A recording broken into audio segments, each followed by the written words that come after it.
All right, everybody. Welcome to a new episode of Tacos en Europa. I am Jorge.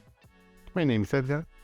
This is the podcast where we talk about all the Mexican footballers in Europe and how they play, all the goals, all the assists, all the good performances, all the bad performances, so that you guys can determine who you want to see in the national team and who you want to see staying at home. You know, not even coming anything close. Obviously, you guys know that you can see us on YouTube. You can listen to us on your favorite platform for podcast. And you can follow us on all social media platforms. We're on TikTok, we're on YouTube, we're on Twitter, we're on Instagram, we're on Reddit, Facebook a little bit, I think. We try, but it's hard. Well, I'm not, and you are not, so I don't know. Maybe someone's there. There's an account, but it exists. It exists. Yeah, it's there. Yeah. So, feel free to follow all those accounts and, subscribe our YouTube channel too, so you guys can know when we add a new episode for this podcast, so you can stay up to date, with all the news for the Mexican footballers. All right, Ike, let's get to it. Let's start with the Premier League. Wolverhampton Wanderers. Man. Well, you can say they had a bit of a mix week. I think the one outweighs the other, but go ahead and tell us what happened. No, I mean, Jimenez didn't play either way, so there's not much for us to speak there. But they just had their worst defeat in years. Like, since they came up to the Premier League, they had never lost 0-6. Yeah. Like this Saturday. And they got murdered by Brighton, of anyone. Look, to be fair, Brighton is playing fantastic football. They're doing pretty good right now. Yeah. Yeah, I don't know what the hell the Graham Porter taught them, but Servi came there and you know all of this. I can work with it. Yeah, let's just put it into practice. And man, like I was starting to think that the key to them winning was just not having Raúl Jiménez on the bench or something. And it turns out no, they lose 6-0 to Brighton. And I don't know, now at this point I'm thinking, maybe they could start experimenting a little bit again with Raúl Jiménez, because Costa isn't working either. So at a certain point, maybe, hopefully, but Jiménez is gonna get his farewell game. Hopefully. I feel like on the home on Molineux. Molineux is the name of the stadium. I hope he gets, because he deserves a farewell. He 100% deserves it. He 100% deserves it. Like we talked about it last week. He for sure has written himself in history books for this team. So hopefully he gets that treatment. But moving over to Spain, we go with Real Betis and Andrés Guardado, who's another veteran in Europe.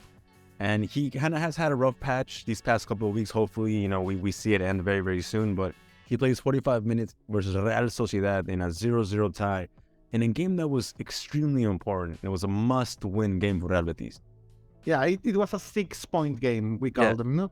And Real Sociedad it's a tough opponent for anyone. And Betis is coming from a bad spell, so a tie is not the worst of results for Betis, but Guardado didn't have a good game. No, he got subbed on the halftime, but he could have been subbed before. Yeah, he was just showing that he wasn't in it at this point of the time. But the second game against Barcelona, he is not even touching the field because they lose 4-0. So thank God he wasn't involved in that, to be honest. I mean, they got a red card like on the minute 12 or something like that by a guy that had just been subbed in.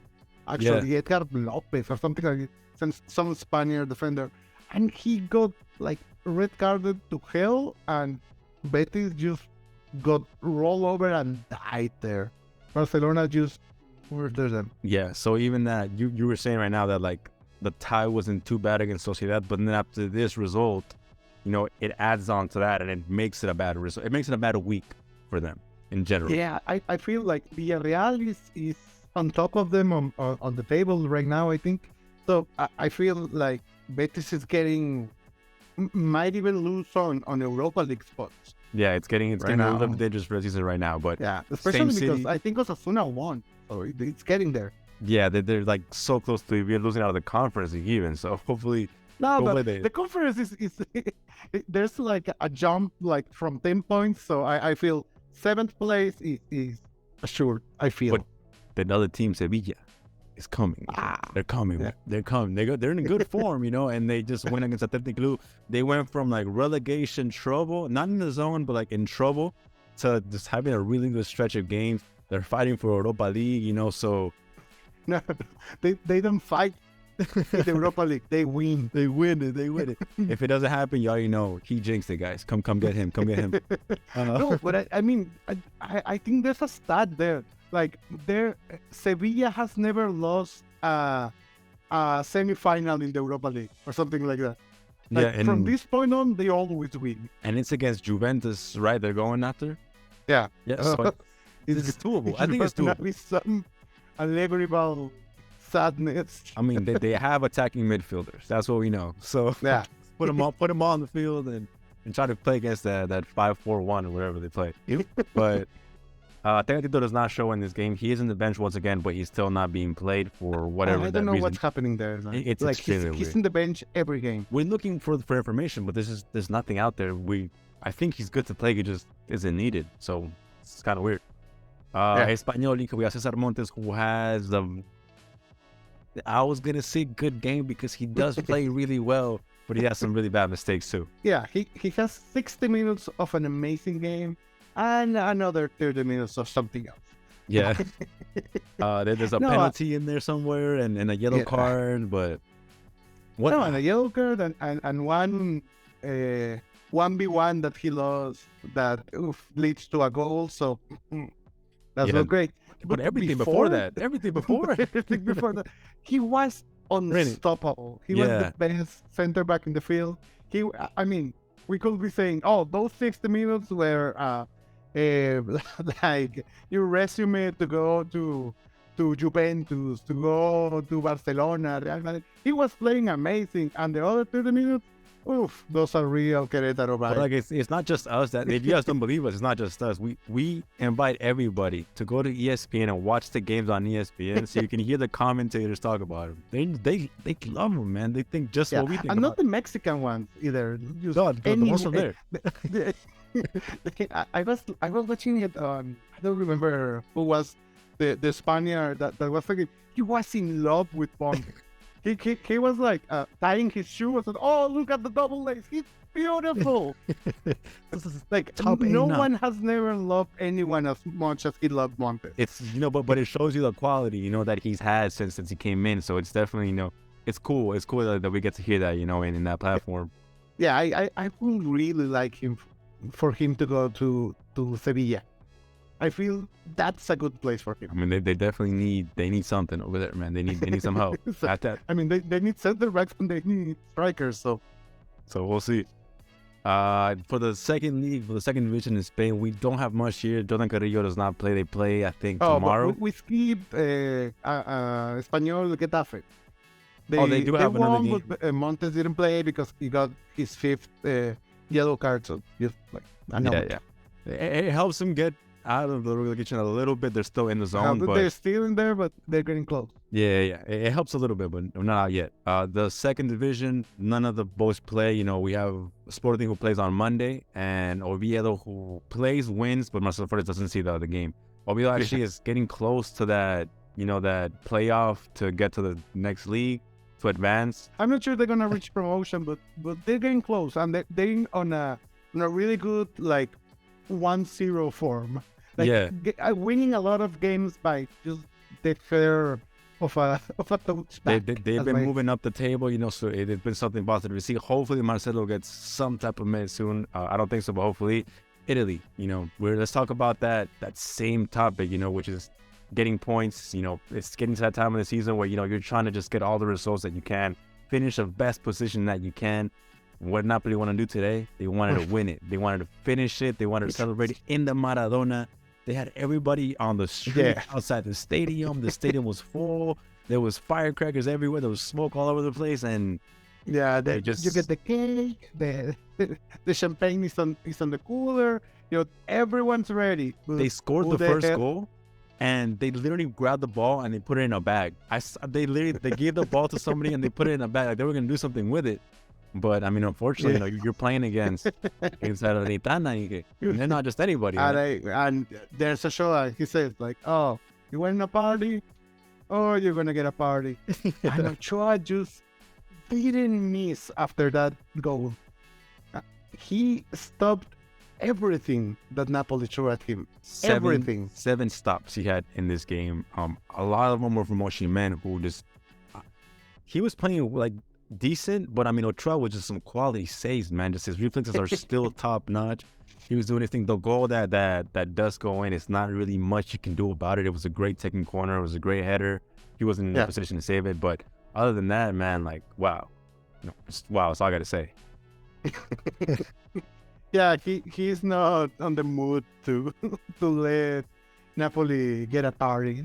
Yeah, but I don't know. Now next game is gonna have to be you have to celebrate away. You're gonna have to celebrate in another stadium. Don't want to be nasty. Yeah. You don't want to get stuck at that bus station. Yeah.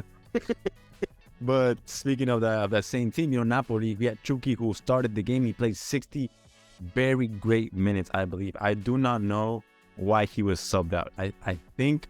And you know why. Like, the coach is never gonna bench Osimhen and especially Kvaratskhelia before Lausanne.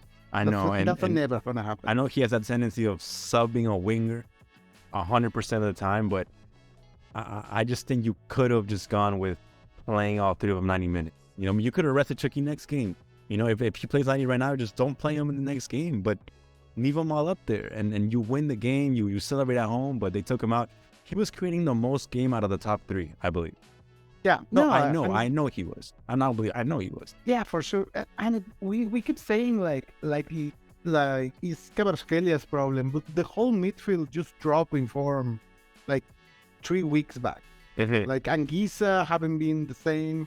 Zielinski hasn't returned in weeks. So it's tough to see Napoli just dropping form right at the end, but I mean, they're going to win the league. If it's not next week, it's the next one after that. Yeah, so we're going to see what happens next week. If they do win it, it's going to be away from home, so I don't think they would drop a game just to celebrate at home. Maybe it wouldn't be the end of the world, but we'll see what happens there. Great game by Chucky right here. Also, Cremonese, ENG, we have Johan Vasquez who... Talking about great games. Well, first let's talk about Fiorentina them against Fiorentina in the Cup of the Italia, the semifinal. Yeah, the second leg. Nothing happened. They get eliminated 0-0. They 2 away. They couldn't really do it. I don't even think they wanted to win it, to be honest with you. I think they just want to focus on not getting relegated or trying not to get relegated. But in the weekend, they play against Hellas Verona, and Johan has some spectacular 90 minutes, man. Probably the best 90 minutes that I've seen him this season. We keep saying that, right? It just keeps getting better. Like in the last 2 weeks, we could say, the best 90 minutes, the next best 90 minutes. He's getting really good and constant at getting these performances out of him. He's getting really good at passing. That's the amazing thing. Like he hits 3 out of 4. For him, that's amazing. Yeah, he's getting like 90% close. Yeah, it's really good. And he's performing all over the place. He was playing on the right, then they pushed him left, and they could have placed him on the left as a fullback. He will also have performance. He's playing great. Yeah, he's having amazing games recently. Right now, this is probably better than even last week. He ends up with 5 clearances, 2 blocks, 4 interceptions, 2 tackles, and 4 out of 9 duels. We talked about those 87% passes. He has 6 out of 8 long balls as well. And that one goal they scored on the man, like if he's like a couple centimeters taller, he was right there. He could have stopped it, but it was just, he can't use his hands, It's the goalie. It's the goalie. But and I mean, it is what it is. It's a tie again. I think they're getting like just closing points against Hellas Verona. The one's in 18 and the other is in 19 place. So they're getting right over there. They were both just trying to give everything to win the game. Unfortunately, they get a red card, which causes them to lose that goal and they lose the lead. But what could have been, right? Yeah, and still they're not that close to getting out, but they keep playing better and better. Yeah, like this Cremonese was not the same playing at the beginning of the season. And then that win would have been at least like a little bit of light, on that tunnel. But I mean, let's just head over to Holland, to the Netherlands, where we have that one game only. We have PSV against Ajax, the final of the KNVB Becker. We did have Feyenoord playing a friendly. Yeah, I think Santi scored once or twice on It the was like a friendly. training Just game. I don't even think it was a friendly. Yeah, like, it's just like, oh, he's still scoring this yeah, week. he's still doing stuff. He's still messing around. But the final, obviously, which was the highlight of this country, and man, like, first of all, what a game! First of all, and second of all, let's go ahead and start with Jorge Sanchez first. No, let's just start it off slow. Okay, not that slow. He was good. He wasn't bad. He wasn't bad. I'm comfortable saying he wasn't bad. Yeah, we have been saying either way, like, oh, he attacked really well this game, and we have been saying, oh, he was like terrible because he doesn't defend. Those are the two things we always say about Jorge. And this game, we can say that because he defended decently. Yeah, I mean, like he had those crazy fouls, on Xavi, but no, they weren't crazy. They told him either you stop him or you stop him. And Jorge is like, okay, stop him. He had those crazy fouls, but like he stopped the attacks, which is what he didn't do last time they played PSV. Yeah, when Xavi was just running right by him, running right through him, and right now he was like, you know what? Not on my side, not this time. No, and he was just like constantly getting in the place with getting him in a 1v1 and either taking the ball or just fouling him to stop the play. So I feel very strongly that he did his part, like he wasn't as good as he had been some weeks back on the attack, but he stopped Xavi Simons. That was his as good as you can be defending the high scorer in the league. Like, yeah, that's a good risk that like a good way to put it. No, resuming, como se dice? Sorry. Yeah, that's a good summary of what happened to Sanchez. And Range was ready for 45 minutes. I think that they felt like so. As soon as the halftime ended, Sanchez out. Next week he starts on the bench. Honestly. Yeah, if Range is ready to start the game, Sanchez won't be a starter. Yeah. So he's way too better. That his playtime is gonna depend a lot on where Range happens to go next season. If he stays or if he goes, hopefully he's a good player. So hopefully he goes somewhere else, and we can get we can see more Jorge Sanchez. We can see him get used to the league a little more. But before we talk about to me the MVP of Ajax, I think to a lot of people, the game. I think it's fair to say Veerman the MVP of the game. Veerman was a monster though. Who? Veerman. Oh, Veerman had a good game. So it's debatable, but he for sure the Ajax MVP for sure. Yeah. Okay. Before we talk about this guy, let's talk about PSV a little bit and just how different they looked at the 98th minute when Erick Gutierrez came into the game. Like, completely different stability, completely different formation, completely different just feel to this squad. Yeah, that's the point. As good as Sangare can be, he hasn't been. He's never a defender, Like, he can cover spaces, he can pressure, he can maybe steal a couple of balls, but he doesn't have the setup of mind of just like cutting passing lanes. Like getting in possession, just taking away the option from the other team. And Guti is really good at that. Just reading the play, just slowly getting into place, because Guti is not fast on anything, but just fast enough to stop anything that goes around him. Yeah. That's what he does. And those PSV could have used that, because this game was a chore in the midfield.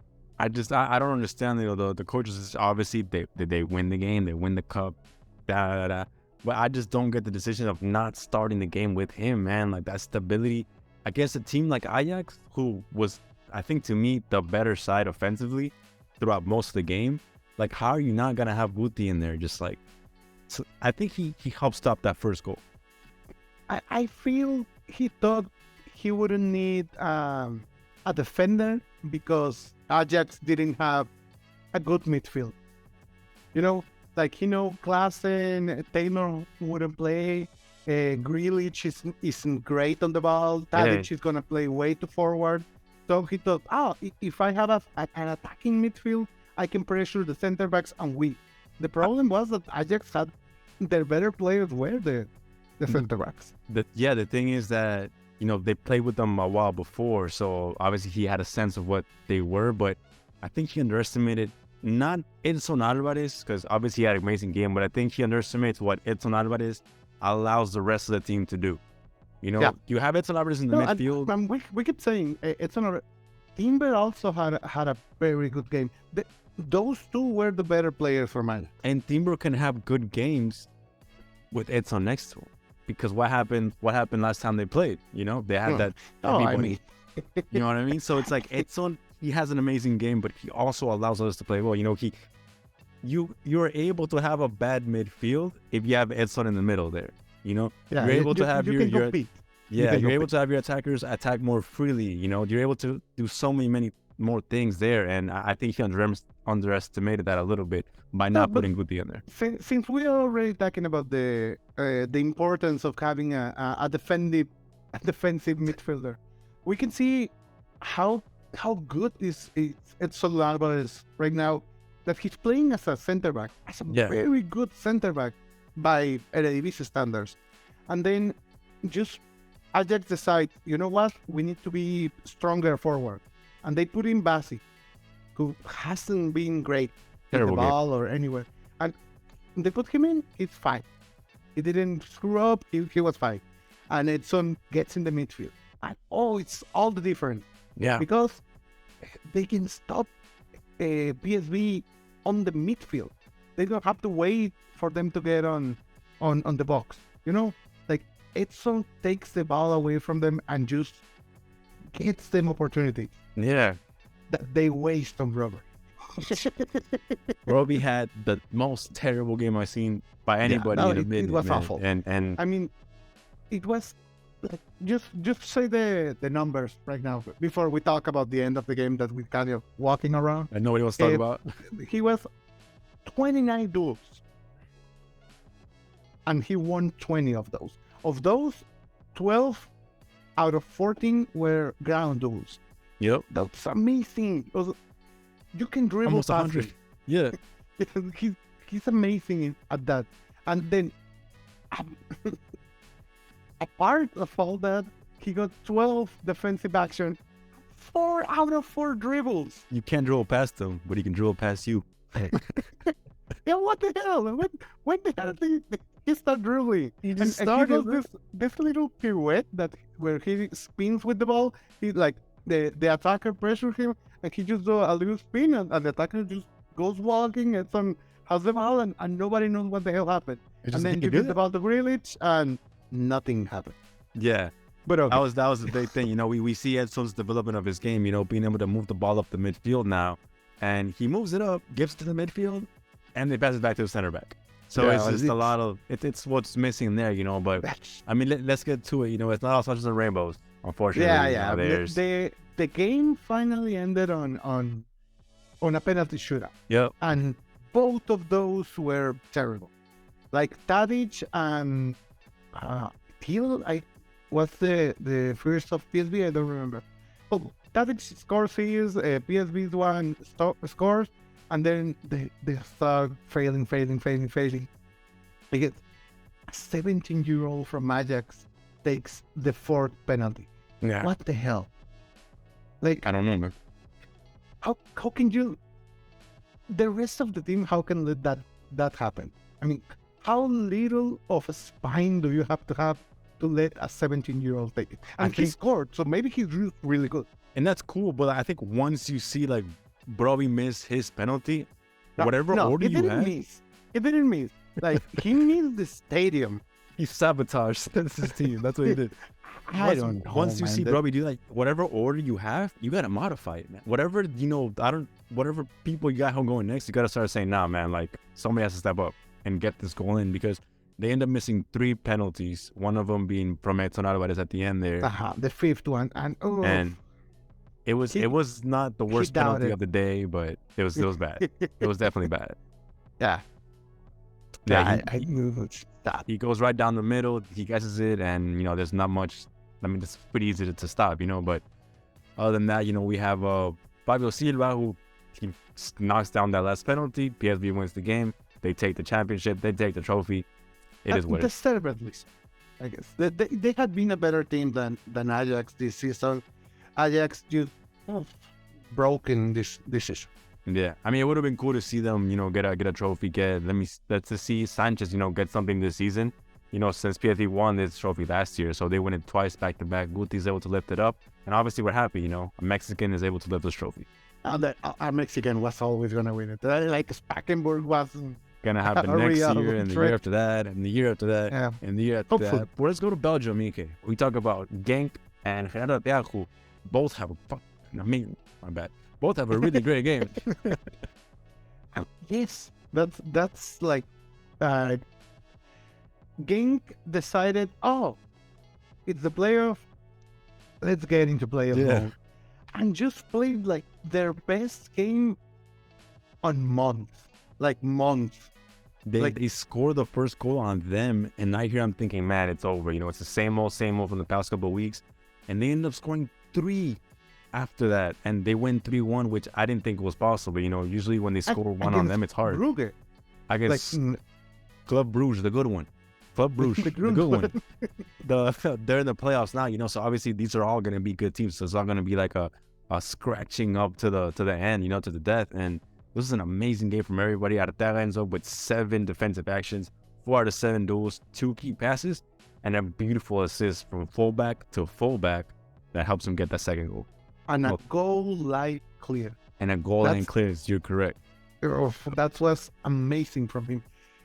Arteaga just played his best game since October. I feel strongly about.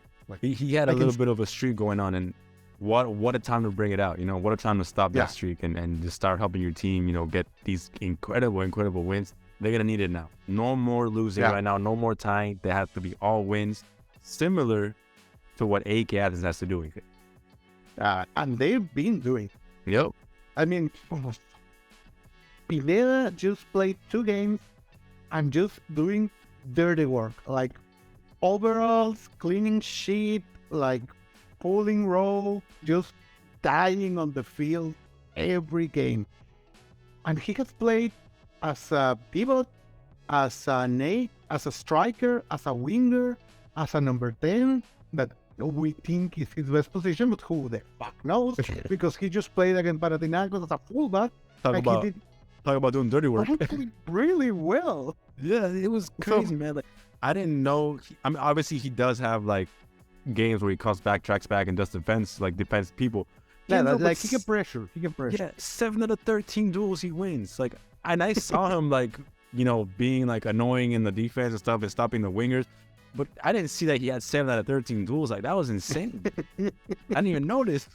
Like, we have been like laughing about how there's people calling Luis Romo from Monterrey an outfielder. Yeah. Like in Spanish, todocampista. And I'm starting to think, well, maybe already Pineda is also an outfielder because he can play every fucking position. Everywhere. Just put him everywhere. You can have 4 Rubenese on the field, and I'll help you out. Yeah. I mean, your center backs are going to be like this size. No, we'll just put them up top. And okay, they tied against Panathinaikos, but still they are on top of them on the goal difference. So if Athens can win the next 3 games and Panathinaikos either loses or wins, they might take the championship. Yeah, right it's here. It's been a while since they won. No losing, no tying. All wins from here on out for AK Athens, and they seem to be in a good spot with that goal differential, but we will have to see. Anything can happen right now. Nothing in Poland for you guys this week. No game for them. But you can go ahead and tell me your player of the week. Who do you think it was? I gotta say Arteaga. I mean, he came alive this week. You have to give it something. Yeah, I mean, Memo is crazy, I think. He was last week as well. He just ruined a whole city's party. He made a city cry. He literally made a city cry. Oh, and we have to remember that was a derby. It wasn't just an even game. It was a derby. Like Salernitana is like 7 paces away from Napoli. Yeah, so like it was very interesting, but it's hard not to give it to Arteaga, who hasn't had it for a while. Yeah. And who had an amazing game. He had that assist, he helped his team. They're in the playoffs. What a game to bring it out, so I'm gonna agree with you on that one. Let's go ahead and go Arteaga for this. But he did. I mean, when again are we gonna talk about Arteaga on this place? Maybe next week. What's your favorite game? What's your favorite game? Oh, I gotta say, I have to go with the topper. The topper? The new Classicer. The For those that don't know what that is? Ajax. PSV. Derby. It was a great killer of a game. 11 yellow cards. 11 yellow cards. Even though, as I said on the Spanish version, I really like Napoli Salernitana. That was mine, I think. Not to give the cliche answer, but I mean, we were able to see both of the Mexicans, do great, and we did see as well in the Classic. Yeah. But I don't know. I think just Chucky had an amazing game. I'm so disappointed that they took him out when they did, and obviously Memo tried just monster. Yeah, I'm starting to hope he stays with Salernitana. Like I know he can go be the second choice keeper of Inter or Milan or somewhere else. I hope he stays with a team that will love him. We'll see. Wait, what do you have for us this weekend? What have you found? On the gossip section. There wasn't much like on the real meaty gossip. There wasn't something big, but we got a couple of things from Santos saying that Grupo Orlegui are gonna push them to send youngsters to Sporting Academy teams. Okay. Like a lot of 17, 16-year-olds. That's cool. Hopefully those become something, and hopefully that pushes Pachuca to send something. And I mean, they have, because they have like 17 under 23 players on their main teams that they could send players. It's just about just like planting those seeds, you know what I mean? So hopefully, even if they don't work out, at least one of them has to hit, So hopefully we start seeing a lot more of that. But I mean, talk to me about our home, man. What's going on over there? we are on repechage. Like the bane of the existence of Liga MX, and they have to play some awful games. Just León beat Tigres, so right now we know who's gonna play who, and it's gonna be some like shitty thing because Querétaro was like on 10th place, but since they're on the bottom of the percentage table, they're gonna get Santos in there. Grupo Orlegui are gonna be really happy about it somehow. Like shit. What are we playing for at that point? What are? I don't know. That's different conversation, different day, but weird thing. But I mean, bright side, top goal scorer of the league. Who is it? Henry Martin, Mexican. The never scoring from the national team, Henry Martin. But I mean, first time, since when? Since it's a Mexican goal scorer? In 17, I think, with Pulido. That's kind of wild, man. But unique Mexican goal scorer, because I think last season he had it. There have been a couple of Let's hope there's a push to get strikers and wingers, like Mexican wingers on the teams, because there are like 7 on all the league. And if you see the top 10 table of the scoring in the Liga MX, it's Henry Martin, Quiñones, Funes Mori, and 7 foreigners. And I mention Funes Mori and Quiñones because they're pushing really hard to get Quiñones to naturalize, I guess, to get the Mexican passport. And Funes Mori is already Mexican. You have to count them. I know Coca is trying not to touch Funes Mori, even though I think he deserves a call. He has been great this season. He might have to do also, because I think. Okay, no quiero meter eso. Yeah, and he might have to. He might have to. But other than that, I think that's all we have for the week. I hope you guys liked the video. Be sure to subscribe, like, all that type of stuff. Comment, tell us what you guys thought. But other than that, we will see you guys next week. Thank you for listening. I am Jorge. My name is Edgar. Have a good week. We'll see you on Monday. He always does.